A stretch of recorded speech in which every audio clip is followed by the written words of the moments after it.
The discussion today is about depression. There are many people that have been depressed for many years, and I get lots of letters. And sometimes they say that I found no meaning in life, no purpose, and you pulled me out of it. I get a lot of letters like that. So that's the only thing I can say. It's not due to genetics. If it was due to genetics, I couldn't pull them out. Does that make sense to you? Now, what is depression? If you live vicariously through another person, let's say you rely on that person entirely, you live and that person dies, you lose your identity because you put your identity in another person, which isn't a good thing to do. That's a kind of dependency. You know what I mean? So that's part of depression, a little bit of it. The rest is loss of identity. And you can lose your identity if you're brought up with a philosophy of life that doesn't reinforce you. If you're brought up with a set of values, do the right thing and everything will work out all right. And if it doesn't work out all right, you become depressed because you lose predictability. Is that clear? If you have predictability about yourself and other people, you can anticipate certain things. But if you have no answers, if you look for answers in your own mind, it isn't exposed enough. There's not enough in schools that give you a way of thinking so you can solve problems. Because it isn't that they don't want to, they don't have it. They've never found a way of thinking that can solve problems. That's why when the businessman retires, he may become depressed because he has no game to play. All his life, say a guy that owns a jewelry store that sells jewelry, and every sale makes him feel good. Then he retires. And he has nothing anymore. He has no identity except sales of jewelry. Do you understand? That's gone. What follows is depression. There are some dogs that have been depressed due to they had a very close relationship with their master. When the master dies, they sat next to the master and wouldn't go away and bark at anybody that would try to take him away. Because their full identification was as a team with their master. They had no identification when the master died. They had no way of looking at it. The difference between humans and most animals don't fear death. They don't even know there is such a thing. But they move away from animals that are larger than they are. That's a reflex. But they don't know what death is, nor do they think of it. So far, any questions? Okay. So a person that asks themselves questions, why did my wife leave me? And they can't figure it out because everything they've done was pleasing. And they don't understand it. That is not necessarily a logical question. Your wife may have left you for many different reasons. That she likes a guy tall with blonde wavy hair, or stocky, or whatever. And if you don't meet that image, she might leave you. The assumption that she won't leave you is what can depress you. Your assumption about the world, surely they won't have another war while they're having a war now. You can't say that. You can say, I'd like to see peace on earth, so you work toward it. But if you hope there's peace on earth, you might get depressed by the next war. See, when people say to me, when will the Venus Project be built? The honest answer is I don't know. I don't even know if we'll get there. But I can't accept what I see, so I try to intervene. Intervening, does that mean we'll have a better world? Not necessarily. Whatever you get is what you get. Do you understand that? The assumptions, surely people can all see the logic of a one global society. No, they can't. That's a major problem. So you use different techniques to try to get them oriented toward that. Okay, so what is depression and how do you get rid of it? If you're depressed, it means you're looking within yourself for answers, and you can't get that. How did I get it? I didn't find it in psychology books at all. Here's how I got it. I sat down and I said, what is depression? I said, I don't know. How can I know what it is? But a depressed person always seems to have a low self-image. Do you know what that means? I'm not getting anywhere in life. I'm not respected. 3 girls left me, whatever it is. It's a low self-sufficiency to start with. Now, instead of looking for the girl of your dreams, you try to make her. You know what that means? Educate her in whatever way you can. Doesn't mean it'll work perfectly, no. But it'll work better than you doing nothing. Do you understand that? Therefore, depression is not only loss of self-image, they have none. The guy finds himself in the Marines and he wants to be successful in the Marines, and that can't bring success. Unless they give you medals and everybody pats you on the back. That's your self-image. I made it, you can say.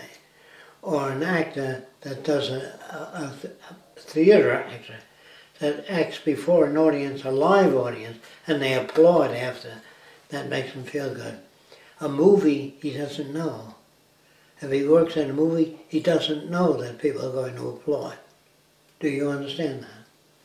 Therefore, he could encounter depression. Anybody that does any routine, a job, a jeweler, a plumber, an artist, a painter, if they don't get reward for their painting, like you're a genius, you're good creative, that makes them go on painting. But when people say, what the hell is that supposed to be?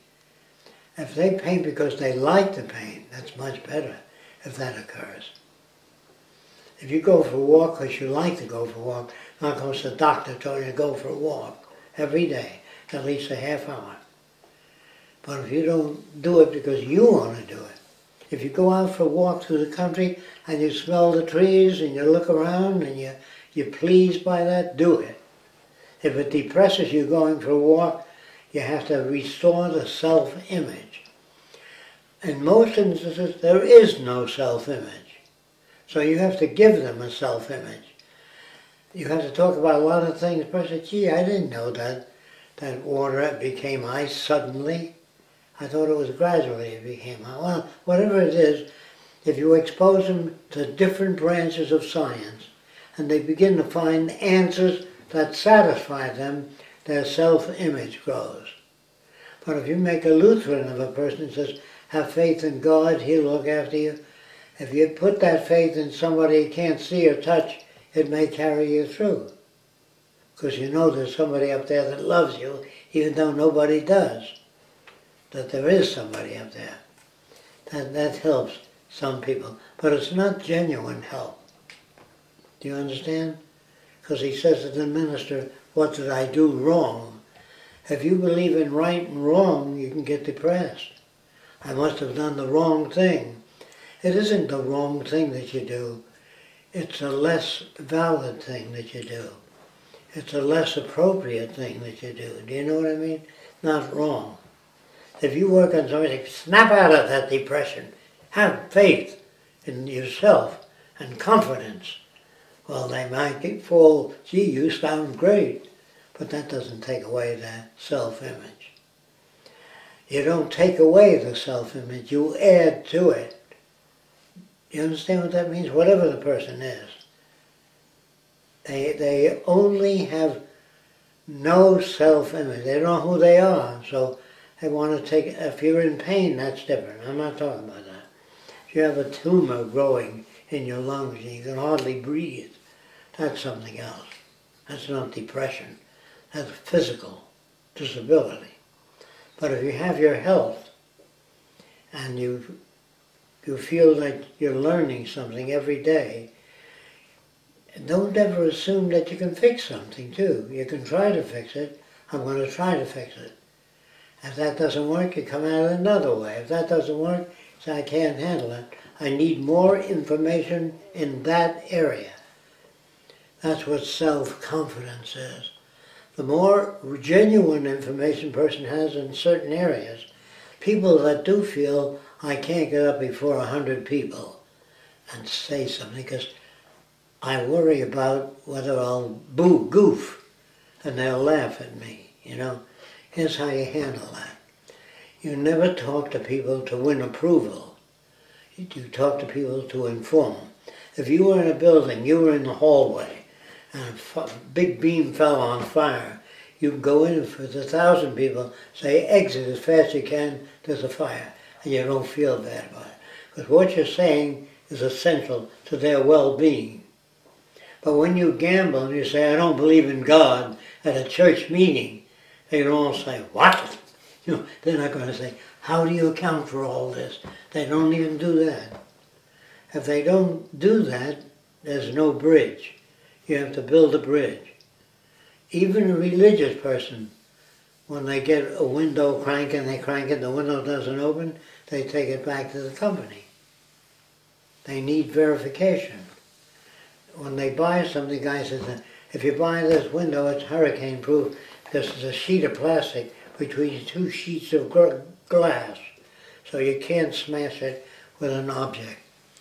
You have to give the person with a low self-sufficiency a high self-sufficiency by giving them a direction, or her, so they don't concentrate on themselves.